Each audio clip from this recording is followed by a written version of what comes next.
To move photos between albums easily with drag and drop in Samsung Galaxy S23 Ultra with Android 14, open gallery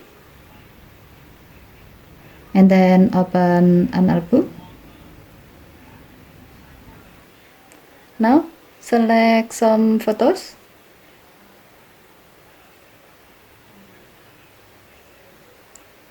Tap and hold the selected photos with one hand. And then use your other hand to navigate to the album where you want to move or copy the photos. Now drop the photos in the currently open album. A pop-up will appear to ask you whether you want to add the photos to this album. To continue the process, tap OK button. The selected photos have been moved to the new album. Okay, thank you for watching. Have a nice day.